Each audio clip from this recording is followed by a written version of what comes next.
Hello everyone. તો એકદમ simple રીતે બની જાય ને એવું આપણે આજે છે ને કે રાયતું બનાવી અને તમે રૂટીનમાં પણ ખાઈ શકો ને. આમાં તમને એવું નથી કે આ વસ્તુ નાખવી જ, તમને જે વસ્તુ વધારે ભાવતી હોય ને તો તમે એ નાખી શકો છો. તો ચાલો જોઈએ કે ડે ટુ ડે લાઈફમાં આપણે સિમ્પલ રીતે રાયતું છે ને એ કેવી રીતે બનાવીએ. તો ચલો સ્ટાર્ટ કરીએ બનાવવાનું. તો અમારે અહીંયા છે ને આ રીતે પેકિંગમાં દહીં આવે છે ને, તો હું એનો યુઝ કરું છું. તમે ઘરે પણ જમાવી અને બનાવી શકો છો. તો દહીં છે ને મેં 2 કોથળી લીધું છે. તો ચાલો હવે આપણે એમાં ઇન્ગ્રેડિયન્ટ્સ છે ને ટામેટાં, ડુંગળી અને ધાણા ભાજી છે ને એનો યુઝ કરું છું. એકદમ થઈ શકે ને એટલી ઝીણી છે ને તમારે ડુંગળી, ટામેટાં અને બધું છે ને કે સમારી લેવાનું છે.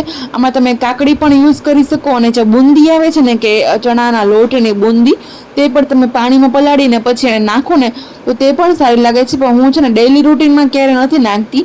તો ડુંગળી છે ને એ, ટમેટાં અને ધાણા ભાજી ત્રણેયને સારી રીતે છે ને આપણે એકદમ ઝીણું ઝીણું ચોપ કરી અને તેમાં આપણે નાખી દઈશું. અને ત્યાર પછી આપણે તેમાં છે ને કે મસાલા નાખવાના છે. મસાલામાં હું વધારે વસ્તુ નથી નાખતી. તો અત્યારે હું યુઝ કરું છું લાલ જે આપણે મરચું આવે છે ને, આ છે ને બહુ તીખું નથી, તો તમે એ રીતે યુઝ કરી શકો છો. જો બહુ તીખું કરશો ને તો તમારાથી ખવાશે નહીં, તો મીડિયમ જ તીખું રાખવાનું છે. અને ત્યાર પછી આપણે છે ને મીઠું સાદું આપણે નમક આવે છે ને ટાટા નમક, એ અત્યારે મેં એડ કરેલું છે.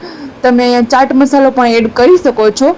તો બસ હું છે ને કે સિમ્પલ રીતે આ રીતે 2 થી 3 વસ્તુ જ નાખીને બનાવું છું. તો તમને કેવું લાગ્યું? તમે પણ ઘરે ઉનાળામાં તો છે ને દહીં ને આ બધું આપણે ખાઈ ને તો એ બહુ જ સારું. તો તમે ઘરે બનાવજો ને ટ્રાય કરજો આ રીતે એકવાર રાયતું. અને 5 જ મિનિટ લાગી છે ને બનાવતા, ક્વિકલી બની જાય છે. તો ચાલો તમે પણ ટ્રાય કરજો ને કેવું લાગ્યું ને કોમેન્ટમાં જરૂરથી જણાવજો. આપણે મળશું બીજા નવા વિડીયોમાં.